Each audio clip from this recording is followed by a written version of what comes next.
Si vous tapez sur le moteur de recherche Google les 3 termes suivants, pardon, patron et employé, vous obtiendrez en premier résultat, et je fais la liste, excuse d'un salarié pour mauvaise conduite, lettre utile.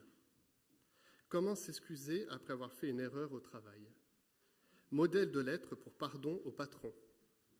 Comment s'excuser auprès de son patron? 6 étapes. Régler une mésentente avec votre patron. Comment réagir quand vous avez fait une boulette au travail? 3 conseils. Donc c'est la première page, et voici les résultats lorsqu'on tape ces 3 termes, pardon, patron et employé. Ainsi, ces différents sites Internet vous donneront de savoir comment réagir lors d'un conflit entre salariés et employeurs. Peut-être vous l'avez déjà vécu vous-même, soit en tant qu'employé, soit en tant qu'employeur. Ça peut arriver. Et ça vous donnera quelques modèles de lettres ou des étapes ou des conseils pour opérer dans ces circonstances. Est-ce que ce qui est surprenant dans ces premiers résultats, peut-être vous y avez pensé pendant que je faisais la lecture, c'est qu'ils se placent souvent du côté de l'employé. C'est toujours des lettres de l'employé vis-à-vis de son employeur et des démarches qu'il devrait suivre, mais finalement assez peu sur comment devrait réagir le patron. Est-ce que ça pourrait impliquer pour lui ou même sa société? Notre texte aujourd'hui parle d'un tel cas conflictuel entre un maître, Philémon, et son esclave, Onésime. Alors c'est le standard de l'époque pour caractériser les relations employeur-employé. L'auteur de ce billet personnel, c'est ainsi qu'on le nomme un certain nombre de commentateurs, n'est autre que l'apôtre Paul. Et l'apôtre que l'on connaît par ses extraordinaires lettres dogmatiques, doctrinales, éthiques, prend le temps d'écrire à son ami, Philémon, pour lui enjoindre d'accueillir son esclave fugitif, Onésime. Mais pourquoi une telle lettre, si personnelle, trouve sa place dans la Bible? Après tout, il y aurait peut-être d'autres lettres qui valaient plus le coup. Tout simplement car elle nous apprend qu'au-delà des mots, il y a des conséquences à vivre en tant que chrétien. Et ces conséquences touchent et révolutionnent tous les aspects de nos relations les uns aux autres. Et l'histoire de Philémon et d'Onésime en est une illustration fascinante, une illustration également de l'œuvre du Christ pour chacun. Lisons ensemble cette lettre. Elle va, je crois, s'afficher. Alors moi, je ne vois pas si... Je laisse quelques instants à la régie pour afficher cette lettre. Soyez pas, traumatisés sur le fait qu'on va lire une lettre entière. Elle fait 25 versets. Normalement, ça passe. Et si vous la cherchez, elle est après Tite et juste avant Hébreu. Ça fait 1 page dans la Bible. Je lis selon la version second 21. De la part de Paul, prisonnier de Jésus-Christ, et de la part du frère Timothée à Philémon, notre bien-aimé collaborateur, à notre bien-aimé Aphia, à Archippe, notre compagnon de combat, et à l'Église qui s'est réunie dans ta maison, que la grâce et la paix vous soient données de la part de Dieu notre Père et du Seigneur Jésus-Christ. Je dis constamment à mon Dieu toute ma reconnaissance en faisant mention de toi dans mes prières, car j'entends parler de ta foi dans le Seigneur Jésus et de ton amour pour tous les saints. Je lui demande que ta participation à la foi soit efficace et fasse reconnaître tout le bien que nous accomplissons pour la cause de Jésus-Christ. Nous éprouvons en effet beaucoup de reconnaissance et de réconfort au sujet de ton amour, car grâce à toi, frère, le cœur des saints a été tranquillisé. C'est pourquoi, bien que j'aie en Christ toute liberté de te prescrire ce qui convient, c'est au nom de l'amour que je préfère t'adresser une requête. Moi, Paul, qui suis un vieillard et de plus maintenant un prisonnier de Jésus-Christ. Je t'adresse cette requête à propos de mon enfant, celui qui est devenu mon fils en prison, Onésime. Autrefois, il t'a été inutile, mais maintenant, il nous est bien utile, à toi comme à moi. Je te le renvoie. Et toi, accueille-le. Lui qui est une partie de moi-même. J'aurais désiré le garder près de moi pour qu'il me serve à ta place pendant que je suis en prison pour l'Évangile.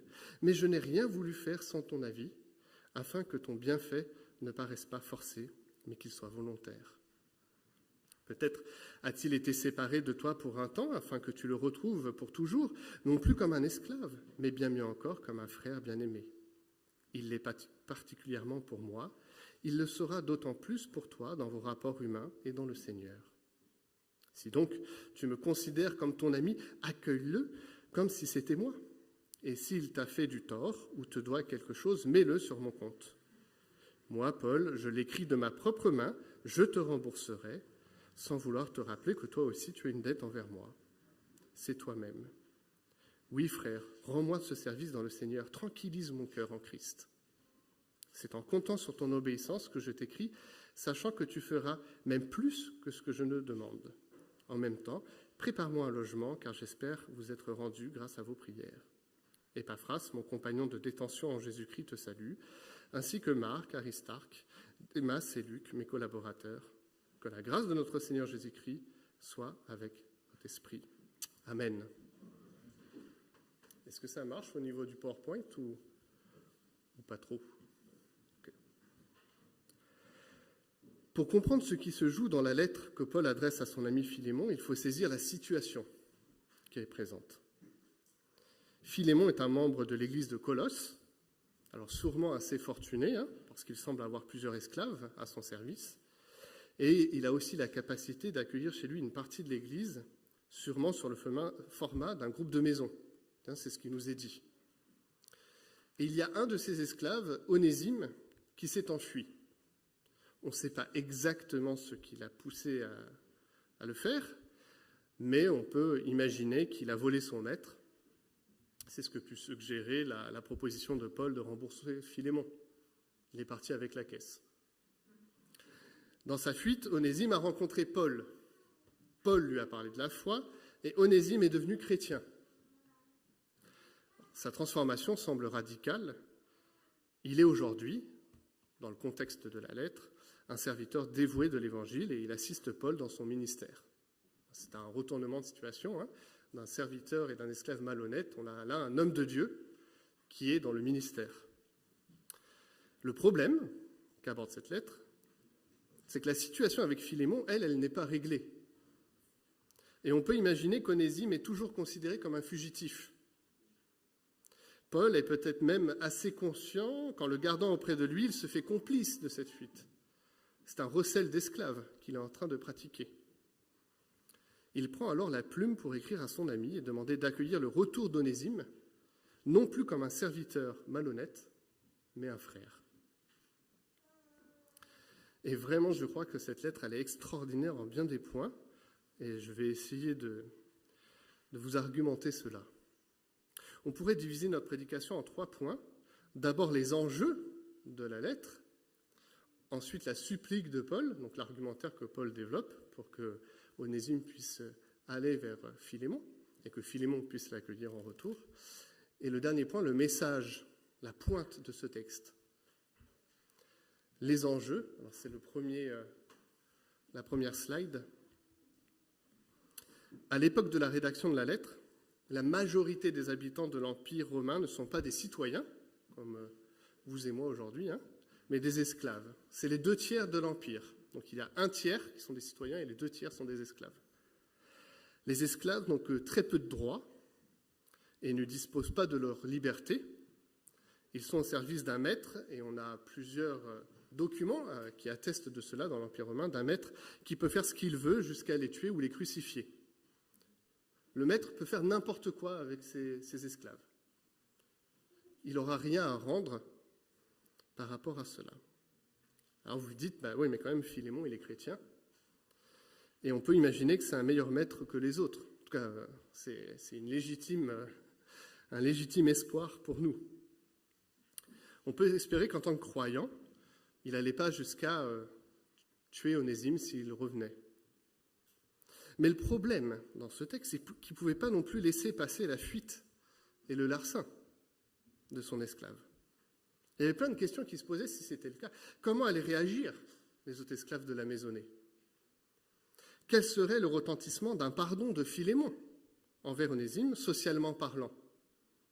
Est-ce que ça se faisait à l'époque qu'un maître puisse accueillir les bras ouverts un esclave qui avait fui et simplement l'accueillir de nouveau en son sein? Si Philémon lui accordait sa grâce, est-ce que ça ne serait pas le signe d'une faiblesse? ou même la remise en cause d'un système social établi et accepté par tous. C'est ce que les autres maîtres ne vont pas se dire « mais Philémon, il est en train de détruire toute la structure sociale de l'Empire ». C'est tout ça qui est en jeu dans ce texte. Alors bien sûr, ce n'est pas Philémon tout seul qui va faire ça, mais si ça commence dans les milieux chrétiens à se vivre, alors c'est une difficulté pour l'Empire. Au fond, la question, c'est comment vivre le pardon, la grâce et la réconciliation promues par l'Évangile dans le concret de notre vie sociale et sociétale de pécheurs. Qu'est-ce que Philémon était appelé à faire d'Onésime? Qu'est-ce qui était appelé à se vivre dans cette relation entre le maître et l'esclave, mais aussi dans l'église de Colosse et dans le groupe de maison? Parce que, nous dit le texte, cette lettre n'a pas simplement été envoyée à Philémon, mais à un responsable de Colosse, Archippe, puis à l'épouse de Philémon, Aphia, et enfin au groupe de maison. C'est dire combien le sujet, ce n'est pas simplement personnel, mais ça engage l'Église entière. Tout simplement parce que je crois que la situation, elle était publique. On savait qu'Onésime avait fui. Alors Paul, conscient de tout ça, une fois n'est pas coutume, vous savez, plusieurs dans les épîtres ont signifié à Paul que quand il était loin, il écrivait des lettres très très dures, et que quand il était présent, il avait l'air très fragile. Il y avait toujours un contraste assez saisissant entre l'homme capable d'écrire des lettres dogmatiques qui étaient tranchées, de dire, voilà, si vous ne faites pas ça, vous êtes hors de cette relation à Christ. Et puis quand il venait, il exprimait beaucoup de douceur, beaucoup de compréhension, et souvent ça interpellait les différentes églises qui recevaient cette lettre. Mais une fois n'est pas coutume, je vous le disais, Paul, il va user de toute sa tendresse, de toute sa diplomatie pour parler à Philémon. Tout simplement parce que la décision de Philémon sera grande pour l'histoire de l'Église. Les arguments de Paul ont donc intérêt à être lourds et inattaquables s'il veut que sa demande aboutisse. Je le redis, il est plus que conscient que sa demande dépasse largement le cadre d'un conflit entre deux personnes, mais sera la possibilité que l'Église réfléchisse aux relations qu'ils devraient entretenir les uns vis-à-vis des autres, et que ces relations seraient scrutées par le monde qui les entoure. Il est conscient que c'est l'opportunité d'un enseignement important sur le sens de l'Église. Et il en a une conscience tellement vive qu'il associe de manière plus large l'Église de Colosse. La décision ne devait pas être seulement du ressort de Philémon, mais devait être assumée par l'ensemble des personnes au courant de l'affaire, comme un signe de l'unité communautaire de l'Église. Et Paul utilise 3 arguments pour les convaincre. C'est la deuxième slide. Onésime, c'est plus le même. Paul se porte garant du changement opéré dans le cœur d'Onésime. Philémon doit le reconnaître comme un frère en Christ, mais aussi en humanité.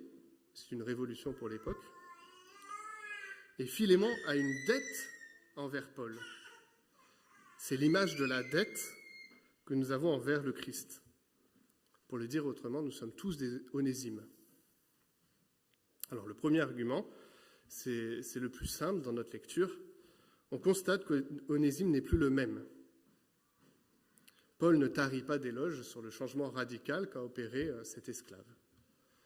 C'est un homme aujourd'hui qui est bon, qui est juste, qui s'est mis au service de Paul et des autres dans le ministère.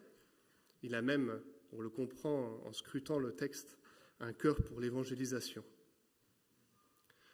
Philémon ne peut plus regarder Onésime comme l'homme d'autrefois. C'est un homme nouveau. Il a un statut nouveau en Christ. Ça, c'est le premier argument de Paul, qui est simple, qui est direct, qui est honnête. Tu l'as connu comme cela, voici, c'est un homme nouveau. Le deuxième, c'est que Philémon donc, doit le reconnaître comme un frère en Christ, mais aussi en humanité. L'esclave à l'époque, c'était une ressource, c'était une chose qu'on achetait, qu'on revendait, et que s'il était inutile, soit on le laissait mourir, ou on le tuait pour le remplacer par un autre. Pour le paysan Caton, un esclave hors de service compte moins qu'une vieille vache. La vache, au moins, on la mange.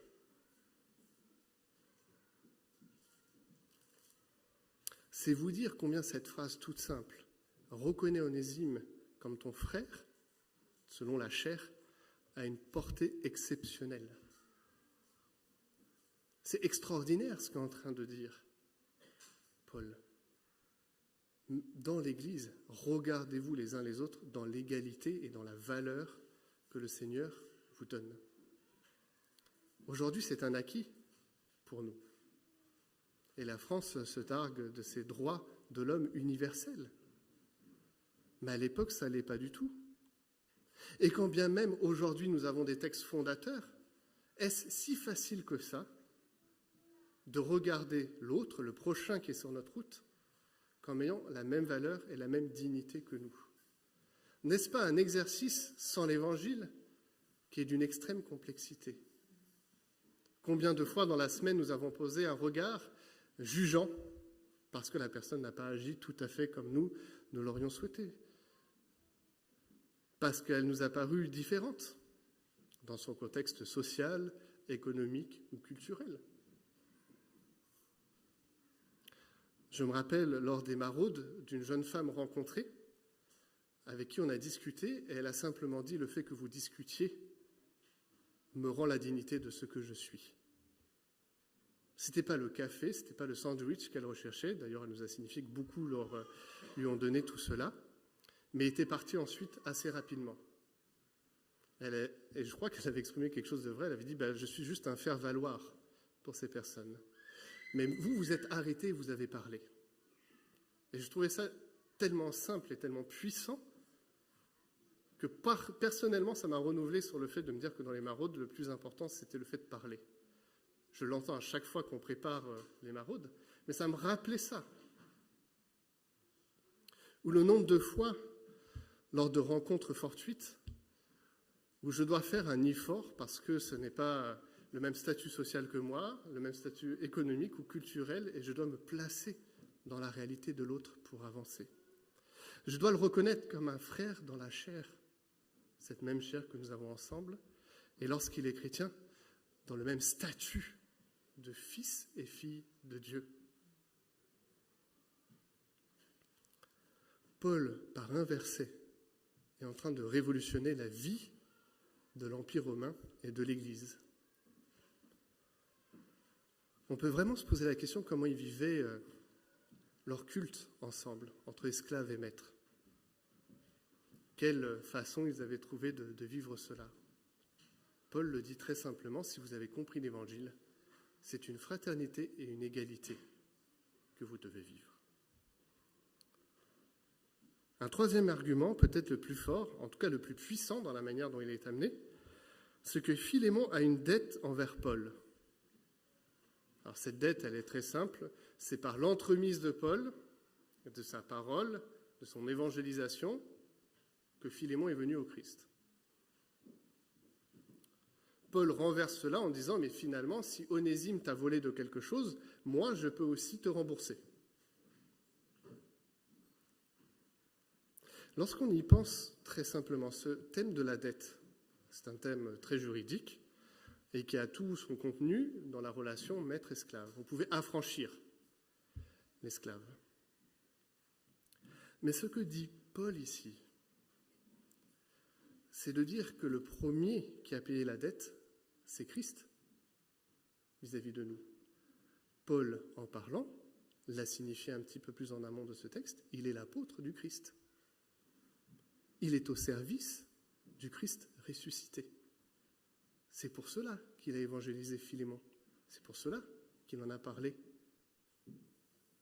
Luther ne s'y trompait point.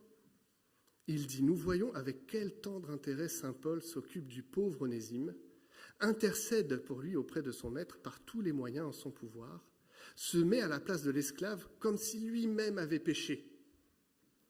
Paul imite auprès de Philémon et en faveur d'Onésime ce que le Christ a fait en notre faveur auprès de son Père. Car le Christ s'est ainsi dépouillé de son droit et à force d'humilité et d'amour, il a obtenu du Père qu'il mit de côté sa colère et son droit, et qu'il nous reçut en grâce pour l'amour du Christ et de son intercession. Ainsi, dit Luther, nous sommes tous des Onésimes si nous croyons en lui. Ce que Paul veut transmettre dans ce texte, c'est que nous tous, ce matin, nous sommes au bénéfice de la dette payée par le Christ. Nous nous retrouvons tous dans Onésime d'une façon ou d'une autre.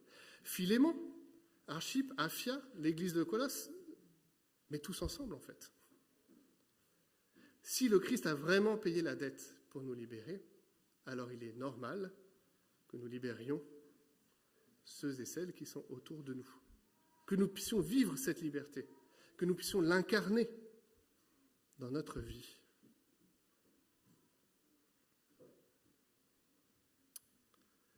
Le message de ce texte, troisième slide, c'est ce thème de la réconciliation, de la libération et de la fraternité. Alors on a objecté que dans cette lettre, Paul ne remet pas en cause directement l'esclavage. Ça a été effectivement quelque chose qui a été signifié par plusieurs commentateurs. Il n'est jamais dit clairement « affranchis-le » et « n'aie plus d'esclaves dans ta maisonnée ». Je crois que pour saisir le message de ce texte, il faut rentrer dans la pédagogie de l'Évangile. Il faut saisir combien la façon d'agir de Paul est bien à propos. Paul, plutôt qu'un assaut frontal mené contre l'Empire, et qui aurait été perdu d'avance, vous avez l'exemple de Spartacus, ce n'est pas qu'un film, Spartacus, c'est aussi l'histoire d'un homme qui était vraiment esclave et qui s'est rebellé et qui a tout perdu. L'Empire n'a pas laissé faire. S'attaque à la racine, donc Paul s'attaque à la racine des maux en exhortant Philémon à considérer Onésime comme un frère et non plus comme une possession. On l'a dit, c'était une possession pour l'époque, ce n'était pas un être humain, Onésime. Tout le statut de l'esclavage est remis en question par ce simple fait, et c'est ici que s'exprime la puissance de l'Évangile. Et je trouve qu'il y a quelque chose de fort, c'est que je dis qu'il le fait avec pédagogie parce que Paul va dire à Philémon, « Je te dis ça, mais j'espère que tu feras plus. Je te donne un bout du chemin, mais j'espère que tu vas aller au-delà, et tu sauras comment faire. » La pédagogie de l'Évangile, c'est de donner la base, de donner le principe, et après de voir dans le concret comment le vivre. Et c'est exactement ce que fait Paul avec Philémon. Accueille-le, je te le renvoie, et je sais que tu sauras faire exactement ce qu'il faut faire quand tu l'accueilleras. En fait, de manière à peine voilée, je crois. Et il lui dit qu'il y a réellement la possibilité de la franchir. Tu peux aller plus loin. Je te donne la possibilité d'aller plus loin. J'espère que tu vas aller plus loin. C'est un moyen de pression, hein, j'en suis tout à fait conscient, mais pour l'Évangile. Comme le dit le théologien Frédéric Godet, en renvoyant Onésime à son maître, Paul reconnaît, il respecte l'institution existante. Peut-être c'est choquant, mais le langage dont il use ne laisse en réalité à Philémon d'autre parti à prendre que celui d'affranchir son esclave rentré dans l'ordre. Le souffle de la fraternité, de charité et d'égalité chrétienne qui anime ces lignes est incompatible à la longue avec le maintien de l'esclavage. On sent à les lire qu'avec le temps, cette épître aura la portée d'un premier manifeste en faveur de l'abolition de l'esclavage. L'épître à Philémon prélude à la méthode pleine de sagesse pour laquelle le christianisme, dans son meilleur, a révolutionné et révolutionne encore le monde sans révolution. C'est simplement en agissant à notre mesure que nous pouvons changer le monde. Derrière ce billet de l'apôtre, on peut retenir que derrière les mots, c'est sa théologie, sa doctrine. C'est une conviction sincère et vécue très pratiquement que Paul exerce et sollicite dans sa vie et dans la vie des membres de l'Église. C'est une réflexion qui nous est adressée aujourd'hui à chacun d'entre nous de savoir comment vivre l'Évangile dans les différents aspects de notre vie, en tant qu'employé ou employeur, peut-être de manière, comme j'ai dit, plus particulière dans le respect de la valeur que le Seigneur nous donne, dans le fait de combattre de manière intelligente les abus de ce monde et de notre société. Les abus d'une économie folle, où certains s'enrichissent à l'excès pendant que d'autres s'appauvrissent et meurent. De savoir faire de nos mots des actes concrets de notre foi et de notre espérance. En cela, je trouve quelques exemples qui interrogent. L'exemple de John Cadbury, fondateur de l'entreprise qui porte son nom, de chocolaterie. Cet homme était convaincu que pour résister à l'alcool, le chocolat était une option. Vous trouvez ça peut-être drôle, mais lui était réellement convaincu de cela. Et donc il a mis tout en place une entreprise pour essayer de lutter contre le ravage de l'alcool par le chocolat. Et c'était un homme qui avait aussi très à cœur la condition de l'ouvrier. C'était un chef d'entreprise puissant. Pendant un temps, je crois qu'il avait la plus grande chocolaterie du monde. Mais il avait à cœur d'offrir une petite maison pour chaque famille d'ouvriers et une Bible pour chacun d'entre eux. Alors, ce n'était pas parfait. La condition de l'ouvrier dans cette époque industrielle, on est au 19e siècle, c'était toujours assez dur. Et John devait aussi rester concurrentiel. Donc, il ne pouvait pas non plus tout faire. Mais il avait cette démarche d'essayer de changer un peu le monde. Un autre, c'est Arthur Guinness. Vous connaissez l'histoire de la bière Guinness? C'est extraordinaire. C'est pareil, en fait. Cet homme voulait lutter contre l'alcoolisme. Ça nous paraît délirant, mais en fait, à l'époque, donc, je crois qu'il est irlandais, il y avait les ravages du whisky et du gin. Et il s'est dit, pour lutter contre ça, il faut que je trouve un alcool un peu moins fort. Et donc, je vais mettre en place un alcool un peu moins fort, et c'était la Guinness, qui reste un alcool bien costaud, hein, mais c'était déjà beaucoup moins fort que le whisky et le gin. Et il avait cette conviction tout à fait, il le dit, hein, c'est en tant que chrétien qu'il a mis cela en place. Alors il y avait un business plan derrière, mais il y avait réellement aussi la motivation qu'un jour on passe de la Guinness à plus d'alcool. Et j'ai appris du coup en regardant que jusqu'à aujourd'hui, Guinness soutient un certain nombre de missionnaires dans le monde. Aujourd'hui, peut-être que nous, on n'est pas chef d'entreprise de Guinness ou de Cadbury, peut-être qu'on n'a pas une idée lumineuse telle que celle-ci, mais je crois qu'à notre mesure, on peut réfléchir à agir dans le commerce équitable, à une réflexion sur l'esclavage moderne, d'un esclavage qu'on peut même, je crois, considérer dans notre ville de Lyon, pour ce qui est de l'esclavage sexuel en tout cas, et d'un certain nombre d'associations chrétiennes qui se sont mises en route pour lutter contre cela. Je reprends ce qu'Alexandre nous avait dit il y a quasiment un an, mais sur Uber et sur tous ces systèmes de livraison, où parfois c'est des migrants qu'on exploite pour que la livraison se fasse. C'est toute une réflexion sur le déroulé de notre économie et de notre rapport aux autres. Et je trouve que c'est même un petit peu plus dur aujourd'hui avec la mondialisation parce que c'est loin. On ne voit plus cet esclavage, on ne voit plus qu'en fait on est en train peut-être de martyriser des gens à l'autre bout du monde. Mais l'évangile aujourd'hui, c'est prendre conscience de cela. C'est d'avoir une parole aujourd'hui concrète, une action concrète dans notre vie. On ne peut pas tout faire, et sûrement que dans les choses qu'on achète, on ne pourra pas lutter totalement contre le système économique tel qu'il est dans un capitalisme fou. Mais on peut déjà avoir une réflexion sincère dans ce qu'on pourrait faire.